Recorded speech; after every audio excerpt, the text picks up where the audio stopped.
Shalom Aleja. Hoy estamos en el día lunes de la Parashat Shemot.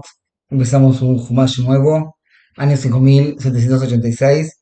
Hoy, si Dios quiere, vamos a estudiar temas muy interesantes. Vamos a estudiar las palabras de Zohar Kadosh con respecto a lo que pasó en Egipto, en Misraim. También vamos a ver un poco del libro que editamos, Las llaves de la fertilidad. Y para empezar, vamos a contar algo muy interesante que salió en el folleto de esta semana de Rav Moshe Hirsch, Yeshiva, de Vodka, Hamid Toledador, en el folleto que se llama Mishnah Ramá. Entonces, como ven acá, este es el folleto, en hebreo. Acá el que está interesado en recibirlo puede escribir a mishnasramá@gmail.com. Entonces, dice así, entonces le preguntaban a Rav, muy interesante. El título es Las jóvenes judías que salen solas al Shabbat es algo raro en el pueblo judío. Así cuenta que cuando contaron a Rav, Menarim y Menarim, que está en el reshut de Rav Yehiel Menarim Zucker, en el mes de Kislev, el mes pasado. Rav Zucker le preguntó lo siguiente, perdón. Dice que el Rab le preguntó al lectorador, le preguntó que nosotros sabemos que el honor que tiene la mujer es, como dice Pasuk, todo el honor de la princesa es en el interior. Entonces, en los días anteriores, en el pasado, era algo muy extremo ese tema. Kimat no salían de la casa. Hasta hoy en día, como no es así, entonces, ¿qué es apropiado en el día de hoy? Le contestó el Rab. Lo principal es no llamar la atención en la calle, no hablar ni discutir en voz alta, no ir de manera que llame la atención a los demás. Una chica, una joven que quiere que la vean y que la escuchen a ella, eso no se llama recato. Recato es cuando no está interesada en hacer llamar la atención a alguien extraño. Solamente se debe preocupar de, de la casa. Betoja Bai Punima. ¿Qué? Otra pregunta que le hizo el Rab Zucker, dice que hoy en día habla de las cosas que que la gente acostumbra, tanto para los bajurín como para las banot, es que quieren hacer Shabbatot con amigos. Hay también lo que se llama Shabbatot Mahané, del seminario.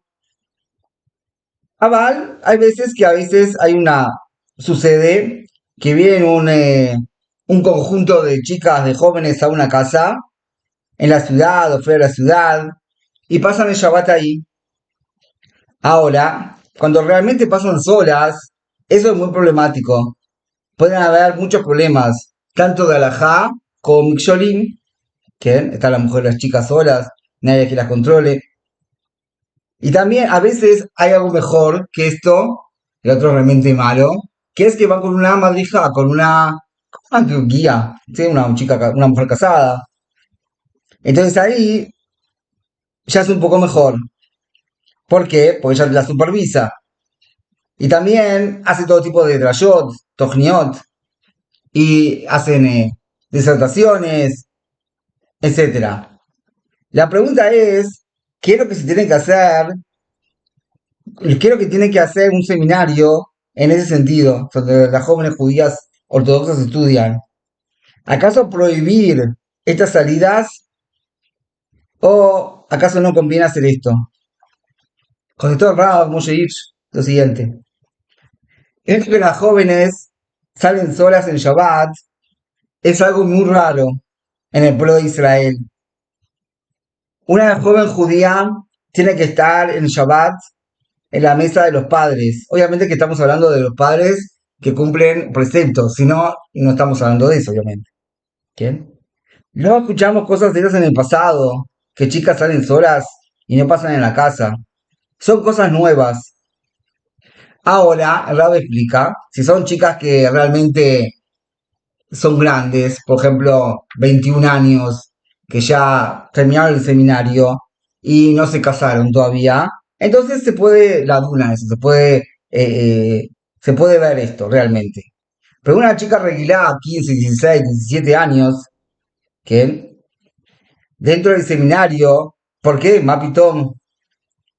Ahora, ahora, siendo que eso es lo que sería lo correcto a priori.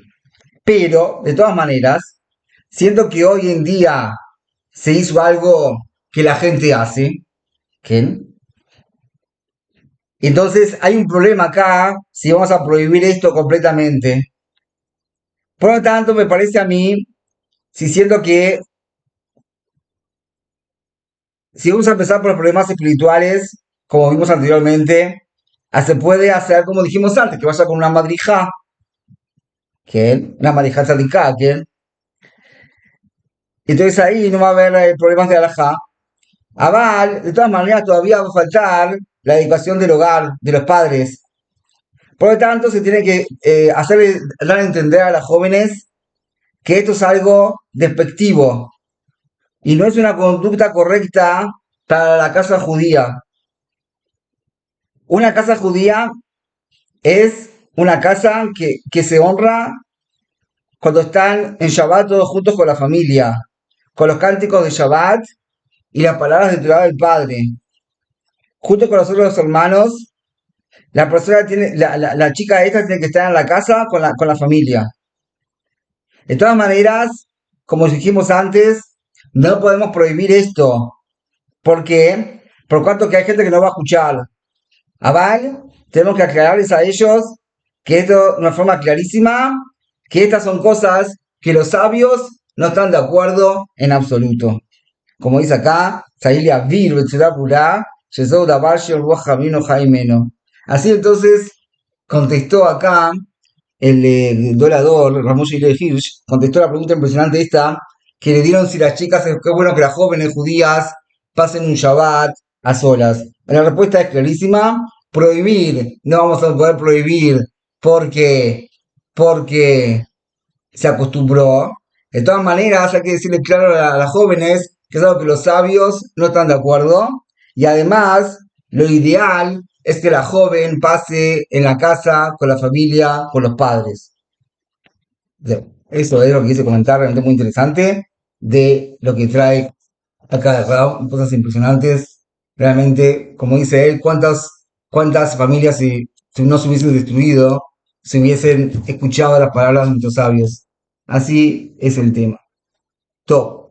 Entonces, seguimos con lo que es las palabras del Zohar. Voy a hablar algo impresionante que vi en Shabbat. Realmente es algo muy fuerte que leí. Son cosas entendibles. De todas maneras, vamos a ver acá dónde es.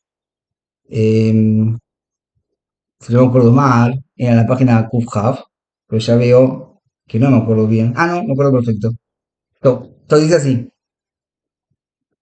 Entonces nosotros sabemos que está para allá, que está para allá, está para allá, entonces cuenta el nacimiento de Moshe Rabbeinu, el profeta más grande que hubo en la historia, y cuenta que esto en el Rambam, que incluso el Mesías, que tanto estamos esperando, no va a llegar al nivel de profecía de Moshe Rabbeinu.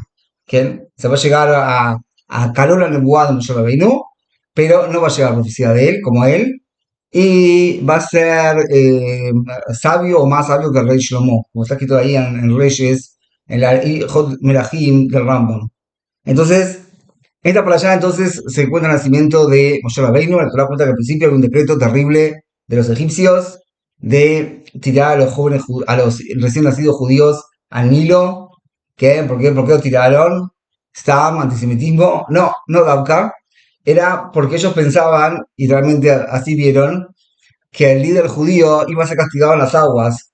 Ellos pensaron incorrectamente que se iba a morir en las aguas, pero en realidad lo que ellos vieron, lo que no supieron entender, es que se refieren que Moshe Rabbeinu ser castigado por las aguas, como nosotros sabemos en la Parashá Jucat, que Moshe Rabbeinu le dijo por segunda vez que tiene que hablarle a la piedra para que dé agua, y Moshe Rabbeinu le pegó a la piedra, y después hay muchas explicaciones por qué cuál fue realmente la transmisión entre comillas, se puede decir, de Moshe Rabbeinu, qué es lo que faltó acá de milagros. Si yo voy a hablar una piedra de hoy hasta nunca va a dar agua y se le iba a pegar menos. Entonces, Moshe Rabbeinu le pegó a la piedra y dio agua, también es un milagro. Pero, de todas maneras, para el nivel de Moshe Rabbeinu, entonces no se podía pegarle a la piedra, tenía que hablar, como explicaron los Mefarshim, cuál es el problema, o porque se enojó. Hay muchas explicaciones cuál es el tema. De todos modos, Moshe Rabbeinu sí fue castigado por el agua, pero no porque se iba a jugar en el agua, como ellos pensaron,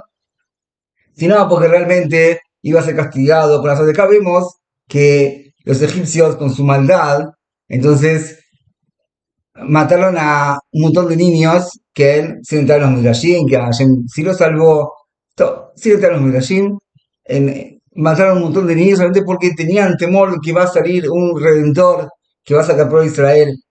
Ahora, si Hashem va a creer, Hashem va a querer que el redentor se salve, entonces no les va a ayudar nada, ustedes lo que hacen, pueden tirarlo al Nilo, pueden hacer lo que quieran, no van a poder. Y así realmente fue que no solamente que el faraón no impidió con el decreto que Moshe Rabbeinu nazca y que sea después el líder del pueblo de Israel, sino que él mismo en el propio palacio del rey lo hizo crecer. O sea, que creció en el palacio real. Como todos sabemos que Bate lo rescató, lo llevó al palacio del faraón y, y ahí salió. Entonces de acá se ve de que realmente toda la persona piensa voy a hacer esto, voy a hacer esto, voy a hacer lo otro, ¿ves? No te va a ayudar de nada. Cuando Dios no quiere algo, no vas a lograr nada. ¿Qué? Así es clarísimo el mensaje. Y así a lo largo de toda la historia, con todos los pueblos antisemitas que quisieron destruir el pueblo de Israel, cambiarlo por otro, por ser, todo tipo de cosas, cruzadas, holocausto, lo que quieran. Ahora el pueblo judío sigue existiendo porque así es la voluntad de Dios, que ese va a ser el pueblo que va a ser eterno y que vamos a recibir pronto la llegada del Mesías. Entonces eso es lo que quise comentar, pero no la palabra de Zohar, vamos a ver lo que dice acá. Entonces cuando una vez que él, Moshe Rabbeinu nació, entonces la mamá Yochebed, que como expliqué la semana pasada, el Mesías judío tiene padre y madre, el papá en este caso acá no fuera el Mesías, era el líder, era el gran profeta, Moshe Rabbeinu. Si no fuese dicho la transmisión, no se sabe qué hubiera pasado, pero de todas maneras, el Mesías va a venir de la descendencia de David Amelech y de Shlomo. Entonces, Batia entonces los rescató, que el papá de Moshe se llamaba Abraham, la mamá se llamaba Yochebed, la mamá Miriam y el hermano Aarón, la familia de la tribu de Leví. Entonces, Yochebed lo pone a Moshe Rabbeinu en el Nilo y viene Batia que se viene a convertir,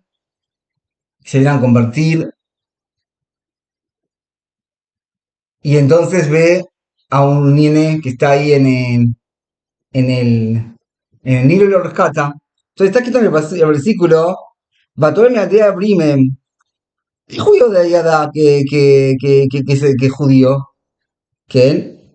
Entonces se explica acá lo siguiente, que empezó un poco antes, que es decir, Batel Bat Parol y Jotzala Yeor, o sea que la hija de Faraón se fue a bañar, a lavarse, a convertirse al judaísmo en el Nilo. Entonces acá explica lo siguiente, en el momento que Israel dejaron de estudiar Torah, entonces enseguida Bateres Bat Paró, ¿qué significa Midat Bat Paró? Bat Paró se refiere al atributo de justicia, más el Hijotzal al Yeor, ¿qué significa lavarse sobre el Yeor? Entonces ahí bajó el atributo de justicia para, eh, para lavarse por la sangre de los judíos. ¿Por qué? Porque ¿qué pasó? Que despreciaron la Torá. Y eso es lo que está escrito en la Yoshua Yom Torá. O sea, impresionante lo que explica acá, que la Kabaná, lo que está escrito que bajó Bat Paró, la Kabaná es que bajó la Midat Adin para vengar la falta de estudio de la Torá. Señalotea J. de Yeor, ¿qué significa todo esto? Estos son los ministros de los pueblos, que ellos persiguen al pueblo de Israel, ¿Qué? Porque el atributo de justicia los utiliza para castigar al pueblo de Israel. Jav Shalom. ¿Y por qué? Porque no estudiaron Torah. Al Avon Bitul Torah. ¿Qué? Vino de Borim Bar Fabio Minayu, y por eso, a eso también que dictaminan.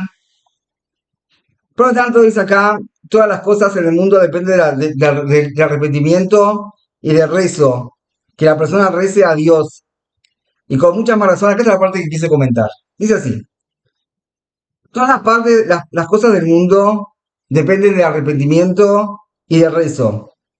Que la persona rece a Dios. Y con mucha más razón, la persona que llora en su rezo. ¿Por qué? Porque no hay ningún pórtico que puede impedir que entre las lágrimas en el rezo. Y por eso está escrito en el versículo, ¿qué está escrito en el versículo? Y vio el niño. ¿Qué significa que vio? Entonces vio la presencia divina que está sobre el pueblo de Israel, con una madre sobre sus hijos. Y ella siempre habla bien del pueblo de Israel. Y por cuanto que empezó a hablar bien del pueblo de Israel, entonces vio al niño. ¿Qué significa el niño? El niño placentero, el niño de regocijo de Yeshuim, como decimos en Rosh Hashanah, en el versículo de Efraim, ¿sí? Que es el pueblo de Israel. Que ellos trajeron delante del Creador. De todas maneras, inmediatamente empieza a suplicarle delante de Dios. El pueblo judío empieza a suplicarle delante de Dios y se arrepiente y empiezan a llorar delante de él como un hijo que llora ante su papá. Y por lo tanto, ¿qué está escrito después? Y vio al muchacho llorando, eso se refiere al pueblo de Israel. Y por tanto que lo vio llorando, entonces en ese momento se quitan todos los decretos malos que había en el mundo. Y por lo tanto está escrito en el versículo siguiente, Batajmul Alab, y se arrepintió de él. Es decir, se despertó sobre él el atributo de misericordia y se apiada de él. Y por eso está escrito, este es de los niños judíos. Es decir, ellos son blandos de corazón y no son como los niños de los demás pueblos, que son duros. León, que son blandos de corazón, sensibles, por la fuerza que tienen los patriarcas y por la fuerza de las matriarcas, para que van a regresar a su creador. Siendo que nosotros somos, las raíces nuestras son de realmente muy puras y sagradas, por lo tanto, por lo tanto, con un poco de sufrimiento, ya el pueblo de Israel ya retorna se arrepiente y retorna al Creador. Y así entonces que lo vio, llamó a la madre del chico, ahí se refiere a Yochebed, pero la Cabana explica acá que se refiere a la madre de Israel, que era presencia divina. As vio que estaba llorando, como está escrito en el versículo Kol Barramán Ishma, que Rachel llora por sus hijos. Y Rachel acá se refiere a la presencia divina, que ella llora, y también la mamá del chico llora, que entonces acá el niño llora y la madre del hijo también llora. Entonces el niño acá alude a los justos que hacen filá delante de la teibá y rezan a Dios por los sufrimientos que no vengan, y así ellos lloran para que Akadosh Hu saque los decretos malos contra el pueblo de Israel. Entonces, también eso es cuando el oficiante entonces derrama lágrimas en su rezo, entonces eso provoca que también la presencia divina llora con ellos hasta que Dios le contesta. Dijo la viuda en el futuro, está escrito, con llantos vendrán y con súplicas. ¿Qué significa que con llanto vendrán? ¿Con mérito de qué llanto? Entonces, por el llanto por el mérito del llanto de la mamá del hijo, de la madre del hijo, que es Rachel, van a venir y se van a juntar y se van a reunir del exilio. O sea, por cuanto que la Shekhinah va a llorar, Entonces se van a reunir todos los dispuestos de Israel del exilio.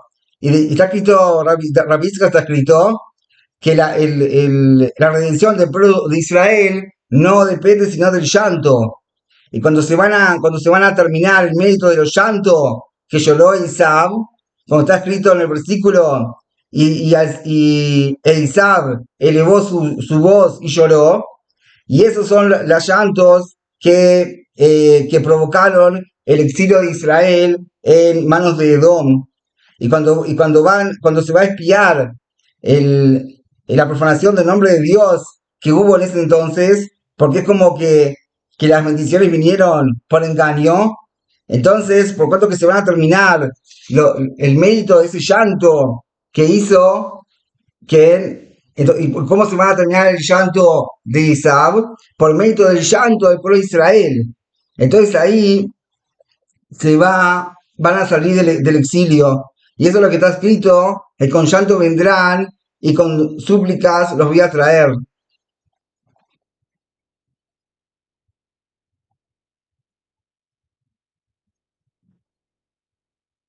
Así entonces, explica acá el, eh, el Zohar Kadosh. Para quien quiere fijarse, esto empieza en la página de acá del Matom Mitbash, empieza en la página 117. Kuf Yud Zain. Entonces son palabras impresionantes. Entonces, compartiendo las palabras de acá, del Zohar Kadosh, es que cuando se acaben el mérito de las lágrimas de Isab, entonces ahí va a venir la redención. ¿Y cómo es? A través que el oficiante haga tefilá llorando, se acaba alguna fuerza que tiene el rezo, que pueda hacer que el pueblo de Israel retorne a la tierra de Israel. Para terminar, entonces quiero comentar lo que sacamos en el libro La llave de la fertilidad, está relacionado con la palabra de la semana. En la O3 del libro, que es el número 3 del libro, entonces acá explicamos lo que Moshe Rabbeinu les dijo al pueblo de Israel, que Moshe Rabbeinu no quería ir, tenía miedo de que realmente no le crean, ¿qué? Como podemos ir para allá, no me van a creer, Dios le dijo que hace este milagro, este otro milagro. Entonces así, la salida de Egipto.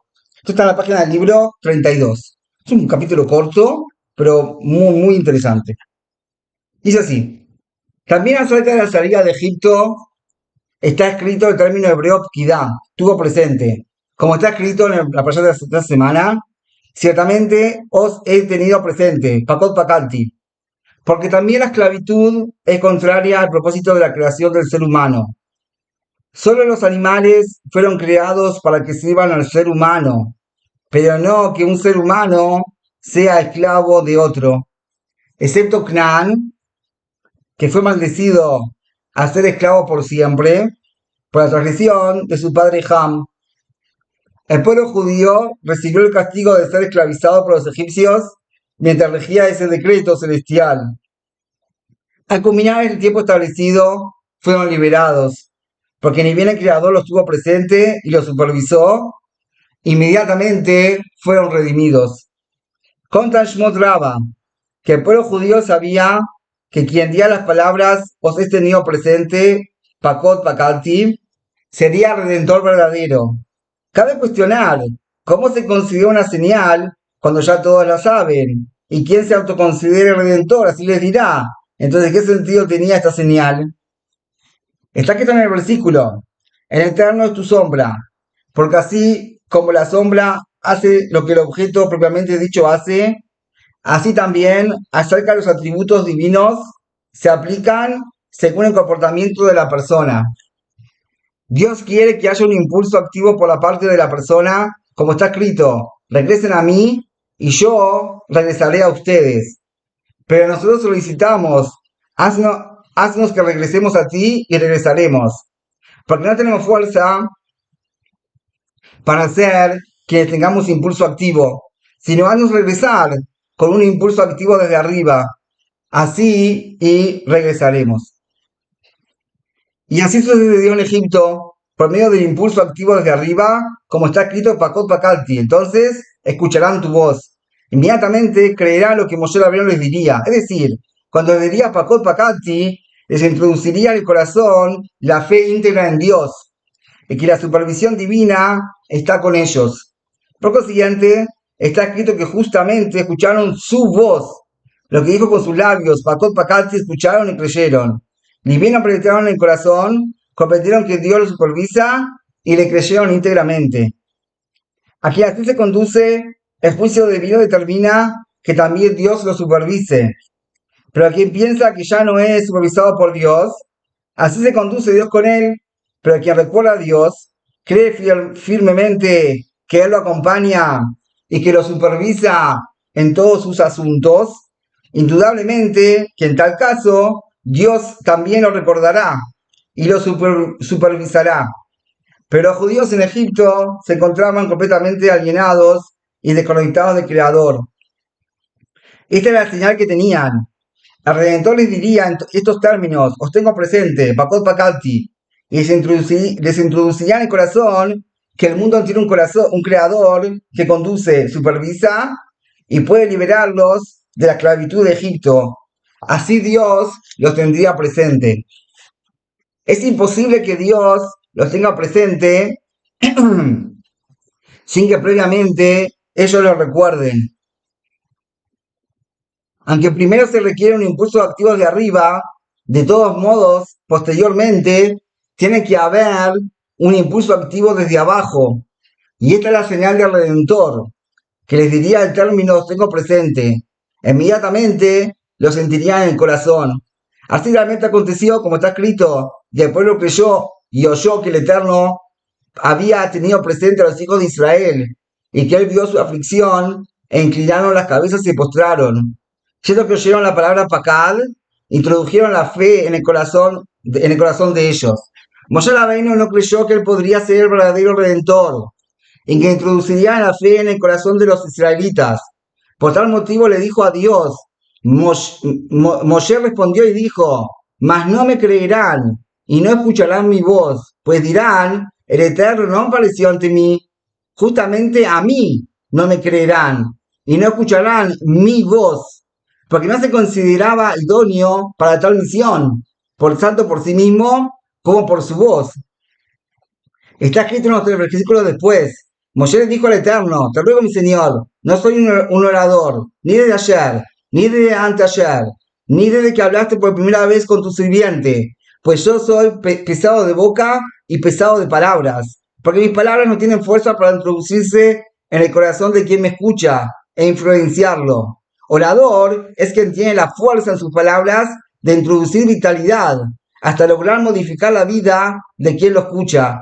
Esta fuerza no existía en ese entonces en Egipto, por lo que Dios le dijo: yo estaré en tu boca y en su boca, y de Aarón. Os enseñaré a ambos lo que deben hacer.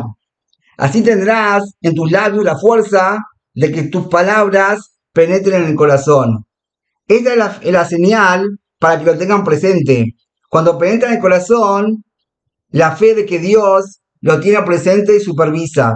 Por lo tanto, las escrituras consideran que Dios tuvo presente a Sará, aunque también tuvo presente a Abraham. Si bien a Abraham ya le había nacido Ismael, de todos modos está escrito: pues la descendencia de Isaac será considerada tu simiente. Ismael no se considera la descendencia de Abraham, como consta en el tratado de Nedarim. La diferencia entre ellos es que Abraham creyó inmediatamente la promesa divina y se alegró.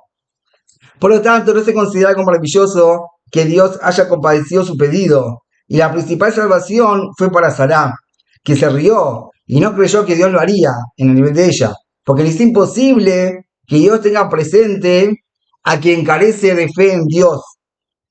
Dios requirió introducir esta fe en su corazón, y esta fue la principal maravilla en esta salvación. El hecho de salvar también a quien no cree, introduciéndole fe en el corazón. Así fue la voluntad divina que de esta manera se tenía en cuenta Sará y naciera Isaac, la base del surgimiento del pueblo judío, con un impulso activo de arriba. Como está escrito: jálame en pos de ti correremos. Así también está escrito acerca de la entrega de la Torá. Dios prendió el monte Sinai como una palangana, forzándolos a tener la fe en la Torá, a fin de que entendiesen que están enraizados en esta santidad, y no pueden de ningún modo quitarse la santidad del pueblo judío. Como está escrito: si ustedes supondrán, vamos a hacer un pueblo con los demás pueblos, eso no sucederá. con mano fuerte y furia derramada, reinaré sobre vosotros. Este es el nivel de Isaac en el carácter de la fuerza. Fue el primer niño en la historia que fue circuncidado a los 8 días. Ingresó en el servicio divino, siendo pequeño, cuando aún no tenía entendimiento ni libre albedrío. Desde su nacimiento estaba destinado al servicio divino, en contra de su voluntad y sin su consentimiento. En todos los casos en los cuales Dios tuvo presente a las mujeres estériles, fue por medio de introducir en el corazón de la fe íntegra que Dios las supervisa, las tiene presente. Se lo mencionado anteriormente, se anticipa el despertamiento de los seres humanos de esta fe, será fácil lograr la salvación.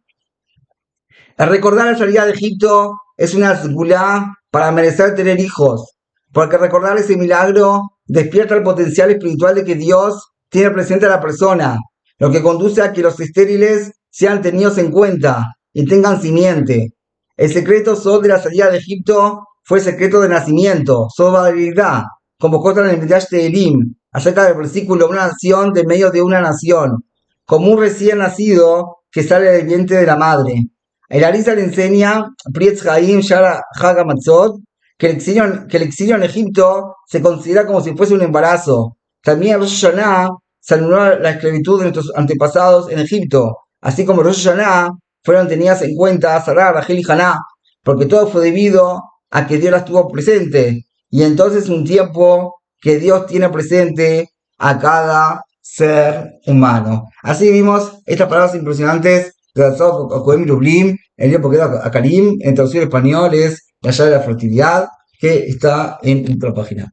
Entonces, eso es lo que estudiamos el día de hoy. Empezamos a hablar lo que preguntaban a Ram Moshe Hirsch con respecto al dorador Moshe Hirsch, con respecto a las chicas y qué pasó el Shabbat solo. Después vimos el poder que tienen las lágrimas en el rezo, que eso van a hacer de la redención al pueblo de Israel.